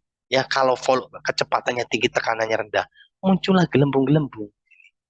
Tuh, ya. Gelembung muncul. Tuh, terus apa salahnya gelembung, Pak? Bapak kok menyalahkan gelembung? Nah, kita lihat ya salahnya gelembung dalam video ini. Mana nih? Bentar ya, saya ambil dulu.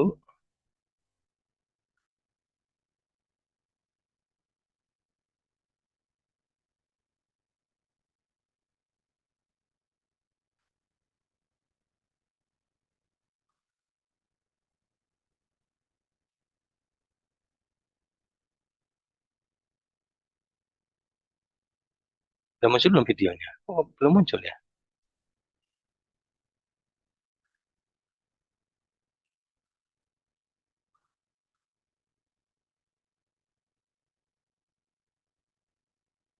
Halo, udah muncul videonya atau stop share dulu ya biar nggak terlalu berat.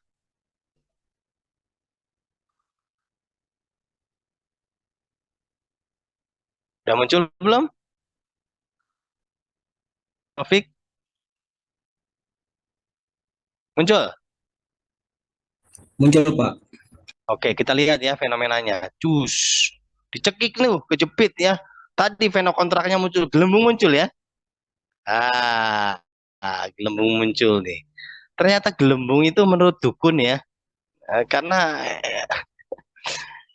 ini fenomena ya. Sebenarnya kita secara ilmiah nggak bisa melihat ya. Jadi kayak dukun aja gitu. Tapi menurut para ilmuwan begini, si gelembung itu akan pecah, kemudian membentuk putaran tidak stabil ya, sehingga dia akan mengebor dinding-dinding fasilitas dekatnya ya, dinding pipa, dinding valve dan seterusnya. Ya, apapun yang ketemu di depannya dia bor. Ya namanya kavitasi, erosi kavitasi, lihat tuh. Yang ngebor tuh, lihat ya. Akhirnya apa? Semuanya pada bopeng, lihat ya. Tuh, validnya pada bopeng tuh. Bopeng habis ya. Ya. Itulah yang dinamakan dengan cuk ya. Ketika kita apa mengecilkan satu flow, akan terjadi efek vena kontrakta di mana di situ akan muncul gelembung yang bisa mengerosi, mengkikis ya fasilitas di depannya. Oke ya, begitu ya. Sampai mana tadi? Nah, itu cuk ya. Jadi riskan terhadap erosi bahkan kavitasi ya.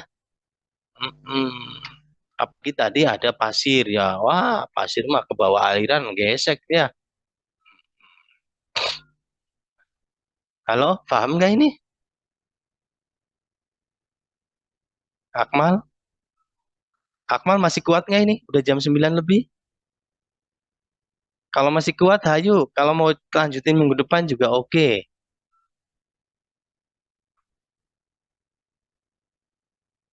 Halo?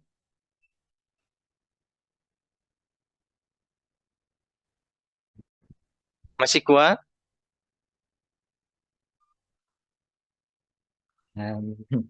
Kalian bikin resume loh setiap pertemuan sebagai ini ya, untuk penilaian terkait dari apa yang diajarkan. Jadi kalau banyak-banyak juga kalian akan banyak resume, tapi nggak apa-apa, semakin pinter sebenarnya.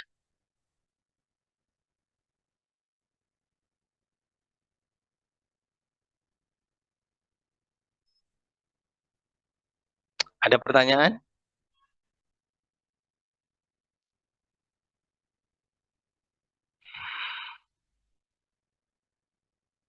Lanjut? Siapa? Lanjut? Masih kuat? Boleh, Pak. Oke. Sekarang kita membahas itu yang di atas-atas, kalian baca aja lah, nggak terlalu ini ya. Yang saya bahas yang penting biar nggak terlalu banyak ini. Recommended Safety Device EPRP14C untuk wellhead. Jadi kalau menurut API di dekat wellhead itu ada TSE. TSE itu apa? Temperature Safety Element. Ya. Bentuknya apa? Bentuknya ya sensor panas. Ya. Jadi kalau ada misalkan bocor, gas, minyak, kebakaran kan panas ya. Kebakaran panas, daripada kebakaran yang lebih besar, maka sensor akan mendeteksi, oh ada panas. Nanti dia terhubung dengan apa? Dengan sistem shutdown. Misalkan, wah udah panas nih, daripada kebakaran, tutup aja deh sumurnya. Gitu. Jadi sumur akan close begitu di permukaan terjadi kebakaran. Ya. Tapi sebelumnya biasanya dilengkapi dengan alarm. Gitu ya. Alarm dulu bunyi, masih naik panasnya baru shot. Ya. Kalau alarm keburu ada operator siram-siram datang ya pemadaman, ya nggak jadi akhirnya ya. Tapi kalau operator di situ juga nggak sigap, nggak ada, panas naik terus, berarti kebakaran terus berlanjut ya shutdown. Tapi ini opsional ya, banyak banyak wellhead tidak dipasang TSE ya. Bahkan saya belum pernah malah melihat di wellhead real ada sampai ada TSE-nya gitu ya, sensor panasnya. Oke. Kemudian ada apa lagi nih? ada setelah wing valve ya, ada PSHL, ada FSV. Fungsinya untuk apa? FSV itu file save valve. Jadi berfungsi untuk kalau ada aliran balik gitu ya. Kalau ada aliran balik maka dia akan menutup. Seperti apa ya? Setelah pompa kan selalu dipasang itu ya, FSV gitu ya. Semacam check valve gitu ya. Check valve. Jadi aliran yang sudah mengalir tidak ada balik lagi gitu ya. Misalkan apa ya, fungsinya untuk tidak ada aliran balik gitu ya, yang bisa menghantam fasilitas di belakangnya, kira-kira begitu ya.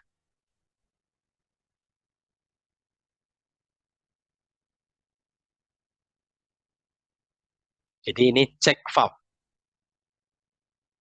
Nama lainnya adalah file save valve. File ya, file save valve. Terus ini apa fungsinya PSHL? Misalkan ada aliran balik bertekanan tinggi gitu ya. Atau bisa juga tekanan dari sini terlalu tinggi, melebihi setting tekanan yang di apa namanya, melebihi setting tekanan yang diharapkan gitu ya, atau yang sudah ditentukan ya. Apa yang terjadi? Karena di sini kan fasilitas kan ada MAWP ya, maksimum allowable working pressure. Jadi ada maksimum tekanan yang bisa ditahan oleh fasilitas ini.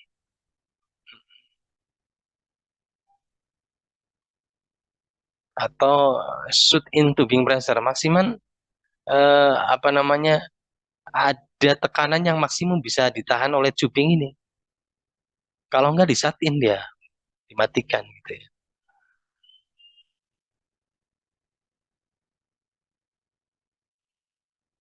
Nah ya, maka jika ada tekanan pressure safety high low gitu ya, PSHL.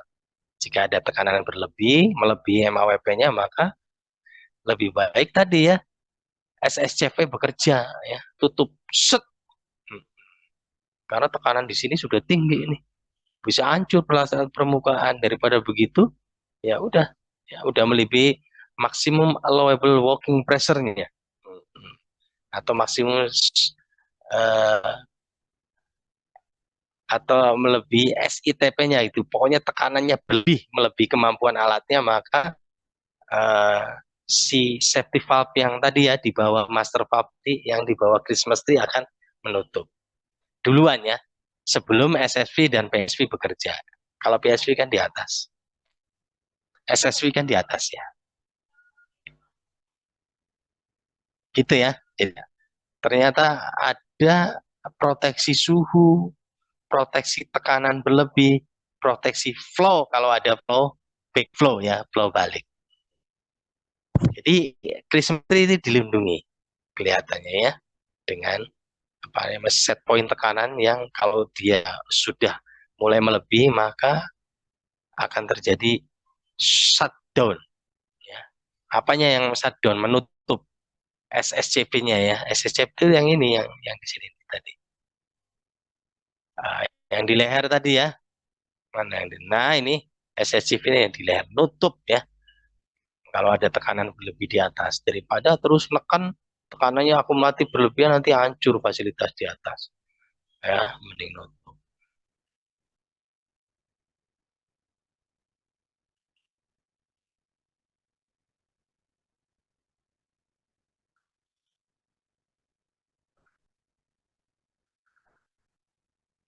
Nah, ini penjelasan lebih detail lagi tentang surface safety valve ya, SSV. Posisinya di mana tadi? Wing ya, di titik wing. Jadi ini sebagai safety juga di wing. Ya, bisa pakai pneumatik, sisinya bisa hidrolik tergantung eh, tekanan dari yang dikontrolnya, tergantung flow yang dikontrol. Kalau besar ya harus pakai hidrolik.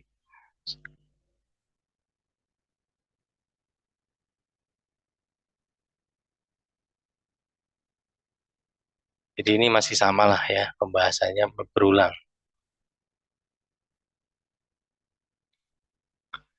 Nah ini apa ini? Coba kalian pandangi dulu biar paham. Sistem pneumatik ya, sistem pengontrolan pneumatik. Coba kalian paham. Ini apa, ada PSH high, misalkan terjadi satu high, tekanan high, ya, terdeteksi sama DP transmitter, kesundul transmitter ya, dul gitu ya, ini tekanan tinggi, maka transmitter itu akan terhubung ke relay, ya, DC. Relay itu fungsinya menyambungkan arus DC ya, sehingga apa, ada arus. Ya. Nah kalau terjadi emergency pressure high, ya, terdeteksi oleh transmitternya kesundul, maka transmitter juga akan nyundul relay ini. Jadi relay yang tadinya nyatu berpisah, putus relaynya, pisah gitu ya. Relay kan maksudnya bukan putus ya, kan bisa nyambung bisa putus. Kalau ada emergensi relaynya nggak nyatu, renggang gitu ya. Sehingga tadinya selenoid yang ada arus ya kan? Jadi nggak ada arus, kan putus relaynya, memutus karena tadi ada emergensi kan, diputus oleh tadi ada PS high gitu ya, pressure setting high, terdetek sama DP transmitter, ya bisa bentuknya diafragma dan seterusnya, sehingga dia memutus relay ini, sehingga tidak arus. Selenoid yang tadinya ada arus dan berfungsi sebagai magnet, dia nggak berfungsi sebagai magnet lagi, karena arusnya putus. Ya. Karena nggak berfungsi sebagai magnet, maka stem yang tadinya itu tertarik ke atas, ya. Loh, kenapa awalnya tertarik ke atas? Ketarik oleh selenoid. Loh, kenapa ketarik? Karena selenoidnya berfungsi sebagai magnet. Loh, kenapa ada magnet? Karena terhubung oleh arus DC dengan relay. Sekarang relaynya putus, nggak ada arus, maka selenoid tidak berfungsi sebagai magnet, ya kan? Nah, kalau tidak berfungsi sebagai magnet, maka stem akan turun, clock, turun. Maka tadi ada suplai udara, ya. Bentuk luarnya seperti ini loh, solenoid ini, bentuk luarnya. Bentuk dalamnya seperti ini, ya. Maka yang tadinya ada udara masuk, karena ketutup udara nggak masuk. Nah, itulah selenoid ya. Apa yang terjadi? Lihat sebelah kirinya. Ketika ada udara masuk, dia menggerakkan diafragma, ngedorong diafragma ini ke atas, ya. Sehingga apa? Kalau diafragma terdorong ke atas, ini stemnya juga ke atas. Jadi ada aliran flow. Tapi begitu udara nggak ada, karena ketutup tadi kan. Ketutup akibat apa? Akibat relay putus. Magnetnya tidak nyambung. Nggak ada magnet, tutup. Udara nutup, nggak ada yang norong diafragma ini. Mau saya kelihatan nggak? Bestilopea. Bestilopinda. Novi Anda, Pak. Lihat mau saya ya, kelihatan kan? Pak. Iya. Kalau nggak ada udara apa? Diafragma nggak ngangkat, ya ke bawah. Jadi sistem ini akan nutup, close. Jadi emergency, pressure safety high, aliran akan close. Gitu. Pressure safety high, si valve ini close. Gitu. Prinsip apa? Prinsip solenoid. Hidrolik ya mirip, tapi dengan cairan yang berbeda, bukan pakai udara ya, pakai cairan hidrolik.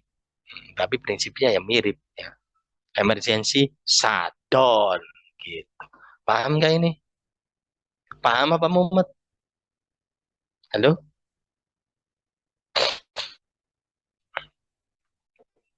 Mumet nggak apa-apa, biar belajar ya. Nanti yang diresume sama kalian slide-slide dari slide yang kita bahas aja ya. Dan lebih singkat lah, yang nggak dibahas nggak perlu.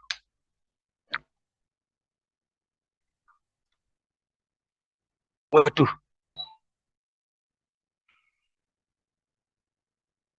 Ini di header juga ternyata ada apa ini? Ada recommended safety device-nya ya menurut API RP14C. Tuh. Apa ini? Ada PSHL sama ya, PSHL fungsinya apa? Kalau baik low maupun pressure high dia shutdown ya. Pak, kalau pressure high kan tadi karena takut ada dorongan dari bawah sehingga masuk akal lah, mendingan shutdown gitu ya. Kalau low ini apa? Low itu bisa jadi karena ada yang bocor di depan. Jadi pressure-nya jadi low kan. Daripada bocor dibuang terus ke lingkungan, bisa kebakaran, sama shutdown juga. Jadi yang namanya PL sama emergency, ujung-ujungnya mending close ya. Kira-kira begitu fungsinya ya. Juga double ya sama PSV. Jadi kalau tekanan berlebih, kalau misalkan PSHL nggak berfungsi, baru PSV. PSHL dulu yang berfungsi. Baru kalau dia sistemnya nggak berfungsi, nggak bekerja, baru ada pengaman yang kedua, yaitu PSV. Jadi PSV ini nggak disukai, karena apa? Karena rilis ya, kan buka ke lingkungan, bahaya. Jadi lebih disukai adalah PSHL yang bekerja secara otomatis gitu ya. Tapi kalau ini nggak bekerja, terpaksa PSV yang bekerja. Ya, itu ya. Jadi di sistem heater juga dipasang safety device. Tuh, ini real loh, tuh, ya kan?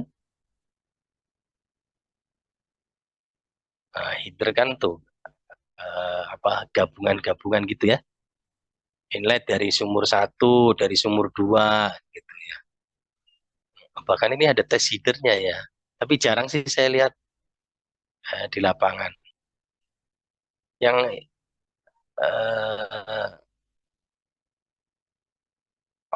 jalur yang mau ke tes separator dibikin heater juga ya, bisa, ini boleh. Nah, kalau relief line itu apa? Dari ya sebelum dibuang, daripada dibuang ke lingkungan gitu ya. Jadi kalau terjadi overpressure kan ada fluida yang ke sini daripada langsung ke lingkungan, jadi dimasukkan ke relief line. Ini yang bagus ini. Yang jelek itu ya kalau PSV langsung terhubung ke lingkungan. Jadi begitu ada overpressure, PSV valve-nya ngebuka langsung muncrat ke lingkungan gitu, itu bahaya ya. Kalau ini kan ditampung di relief line. Ya ini makanya ini ya safety device itu begini ya rekomendasinya. Tapi ya itu di lapangan ya sudah nggak ada test header, nggak ada relief line, malah production header aja udah gitu ya. Kadang-kadang begitu, tidak mengikuti rekomendasi amannya. Tapi ini contoh yang aman.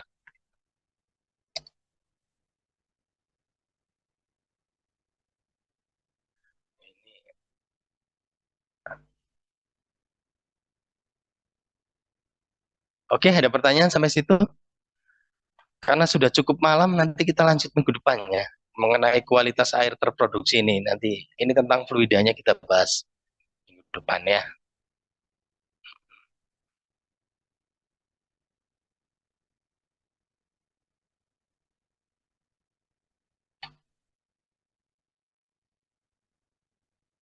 Oke ya, nanti ini kita bahas minggu depan tentang potensi kualitas air terproduksi dan cara mengatasinya gitu ya.